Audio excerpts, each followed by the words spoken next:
Hello, everybody. It is January 10th, 2026, here in the United States of America. As you can see, my Christmas tree is still up. I will finally be taking that down today. Maybe I just wanted to, prolong the festive feeling here in the house for just a little longer before I finally moved on from Christmas. Actually, no, I've just been lazy and haven't had the chance to take it down yet. But finally off work today, so it's coming down.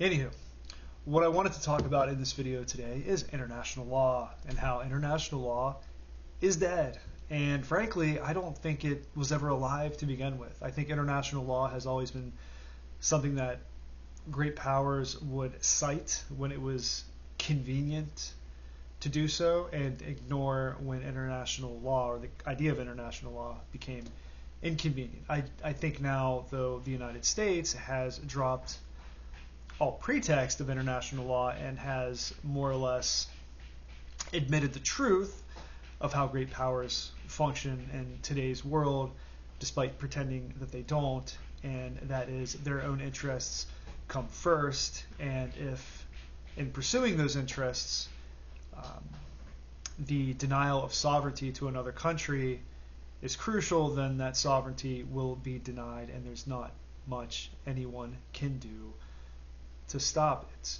I think the United States has ignored international law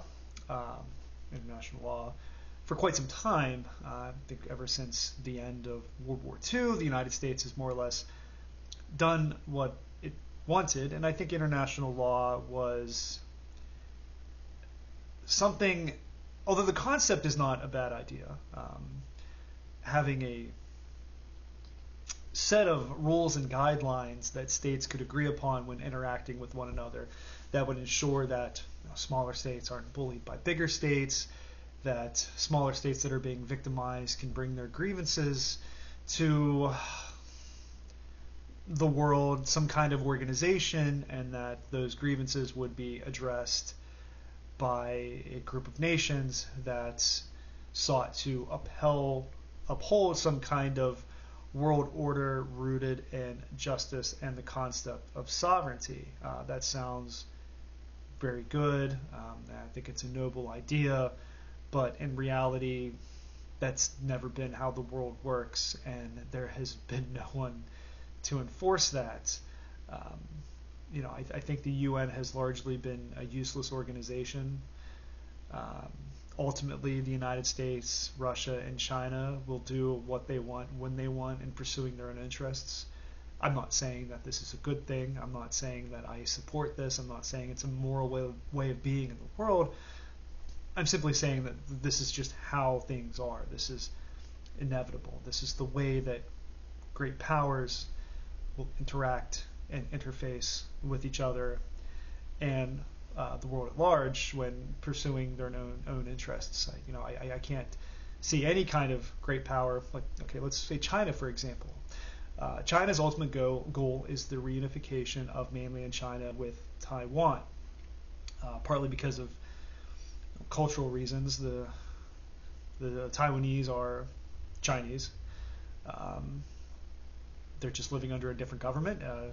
Taiwan is the remnant of the Chinese Civil War that the Communist Party won. It was the last bastion of the previous government, and it has existed as more or less a separate entity since the end of the Chinese Civil War. I think this is something that there's a cultural feeling on the Chinese mainland that this is something left undone, that China is not going to be made whole unless reunified with Taiwan. But there's also strategic considerations there as well. Taiwan is supported by Western governments. It's a potential staging area for weapons, long-range weapons, to be used against the Chinese mainland in the event of a war. And China, as a great power, does not want any kind of strategic outpost for its potential rivals directly off of its coastline, especially one that is populated by millions of people that could be put under arms and used against the Chinese. Now, this is the way they're going to look at it. Now, do you think when it comes down to it, that China is going to care about international law when securing its own interests? It doesn't really matter what the UN says China should or shouldn't do. If they want to take Taiwan, they're going to do so. It's the same reason why Russia invaded Ukraine.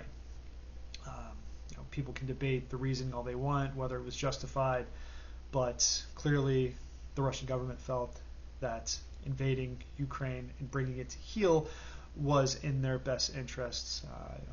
It really came down to security reasons for them and ensuring that NATO did not get a strong foothold on that region of its border, especially in a former region of the Russian Empire that was always a red line for the Russian Federation once the Soviet Union fell. I won't get into that here, but do you think Russia really cared ultimately at the end of the day what international law said about that? Now, I think it's very interesting how Russia and China often do cite international law. When the U.S. does something that they don't like, they go to the UN to complain immediately about it. With this capture of Nicolas Maduro from Venezuela, that was a gross violation of sovereignty. It shouldn't have happened. It was an illegal operation. It was criminal. And the reason that they do this, and from the outside looking in, if you're an opponent of Russia and China, it looks very hypocritical, but there's a very strategic reason that they will cite international law, despite the fact that as great global powers, they'll ignore it when it's inconvenient, is that they want to seem like the antithesis of the United States to court the global South. Western powers are often thought of as colonial and imperialist. Much of the global South lived under the rule of Western powers for a significant part of their history. You have the Middle East that was covered by the British. Much of Africa was carved up by European powers. Central and South America were under the Spanish for quite some time. So there is a feeling of animosity, if you will, towards the West as a whole. As I said, they're thought of as colonializer or imperialists and colonizers. And Russia and China often cite international law and talk about sovereignty because, again, they want to seem like the opposite of that.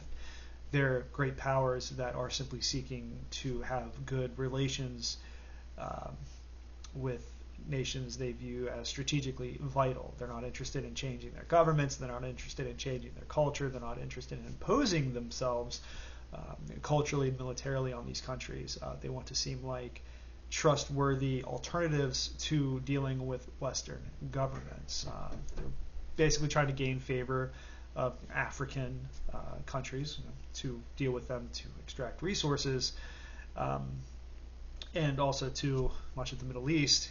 They take advantage of this feeling of animosity towards the West and present themselves as a good, viable alternative.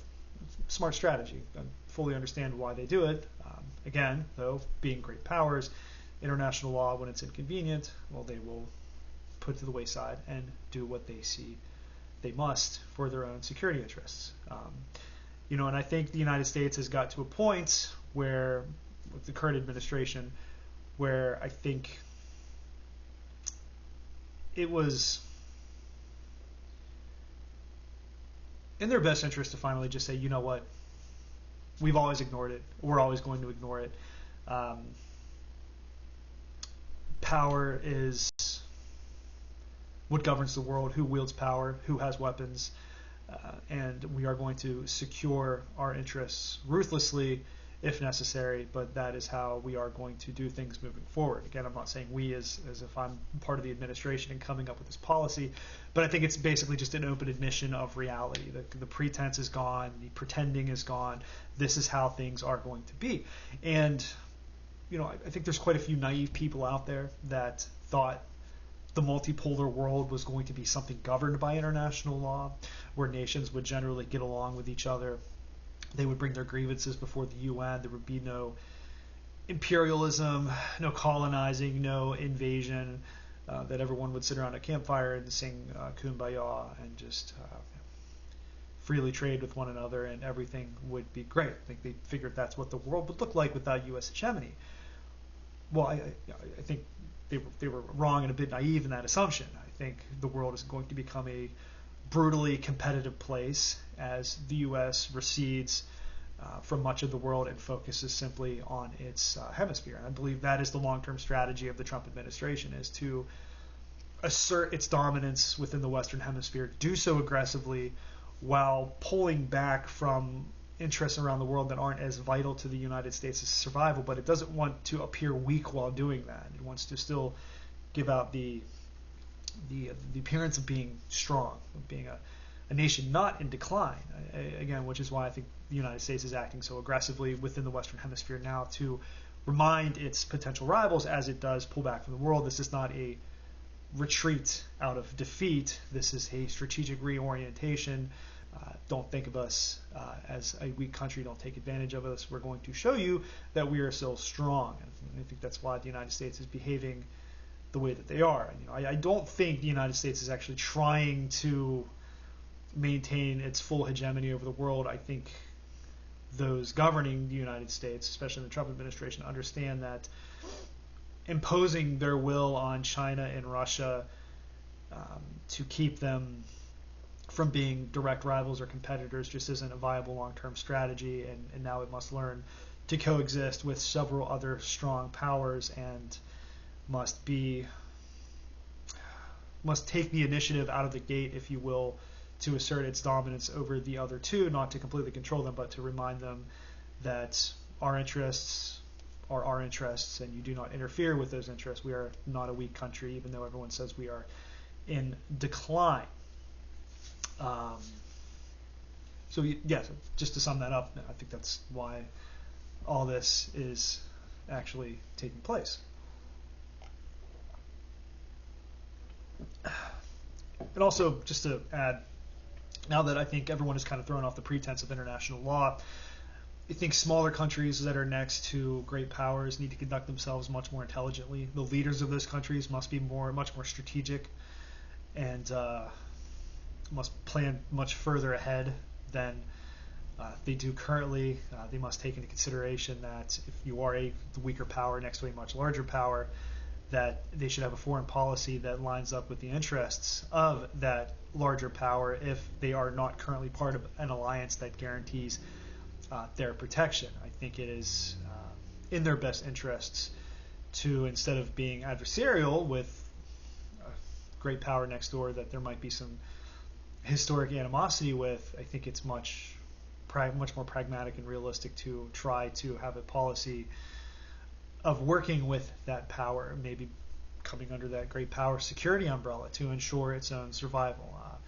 I think it's going to be pretty standard practice that if a weaker power next to a larger power does something that the larger power could interpret as a threat to its security, well, I think it's going to be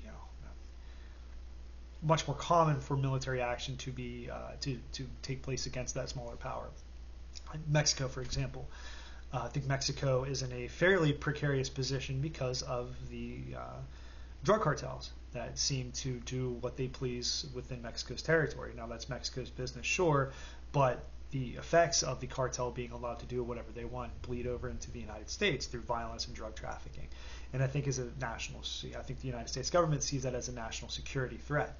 And I think Mexico has put itself in a very unfortunate position where it has the United States demanding that it do something about the drug cartels because it sees those drug cartels as a threat to the security of the United States, and the Mexican government is so heavily infiltrated by these drug cartels and knows that its military is actually really not up to the task of rooting them out, partly because the drug cartels are armed to the teeth, and partly because the Mexican military itself is linked with the drug cartels, that it is now in a very, very bad position. I think some much more intelligent, strong, long-term strategic thinking on Mexico's part probably could have helped this situation long before it got to the point that it did, but here we are. But anyways, just to sum things up, I think the concept of international law is more or less gone. I think no one is going to pretend that it exists anymore. I think Russia and China might pay it lip service again to appease the global south, but ultimately they're going to ignore it as well when they need to. There's no mechanism of enforcement. No one is going to enforce international law. No one is going to take any leader of a great power to international criminal courts. You're not going to see Xi Jinping, Vladimir Putin, or President Donald Trump being charged with anything formally. They're heads of countries that hold all the power in the world. Now, if you are a leader from a smaller country that does something one of those other countries don't like, you may end up in front of an international court, but not all countries are equal under the system. Again, if international law was a real thing, I think all leaders would be held to account under an equal system. But if there's no one there to enforce it on everybody, then, well, is it even a thing at that point? I think the world is going to be a much more competitive place. I think the multipolar world, while in some sense might be better for some people, I think is going to make life much more difficult for others. I think that any kind of new framework for how the world conducts itself is going to come out of a trilateral meeting with the three great world powers, Russia, China, and the United States. Some kind of agreement with the three on how to conduct themselves with each other so they don't end up nuking the entire planet. I think India and Japan are going to be part of that equation as well, not so much the EU because they're weak and dysfunctional. Now, while I think international law isn't really going to exist moving forward in the way that people thought of it, I still think there needs to be some kind of basic morality that does govern the world, that does constrain our actions. I think most countries do have a general moral framework they agree upon. The unnecessary slaughter of civilians and purposeful targeting of civilians in war is something that I think most countries generally do try to shy away or do steer themselves away from to the best of their ability at this point. Executing POWs, assassination attempts on fellow heads of state, I think is heads of state of powerful countries. I think that's something that's going to kind of be off the table. There's still going to be some kind of moral decorum, I think, held in place between great powers, but insofar as guarantees of sovereignty and these other tenets of international law, I just think that's not really a thing moving forward. It isn't going to be a thing. I think the world is reverting back to the way that it was prior to the 20th century, the way things have always been. I think we're going to stop pretending that it was really ever anything other than that. Anyways, that's really all I wanted to talk about in this video. I will be back this evening with a live stream around 8 or 8:30 just to talk about these things a little bit more and some other things happening in the world, what's happening in Minneapolis, what's happening with Yemen, what's happening in the Middle East as a whole, what's happening in Iran. I'll talk about all those things tonight in the live stream. But if you enjoy this content, please subscribe to this channel, drop me a like, and I will see everybody next time.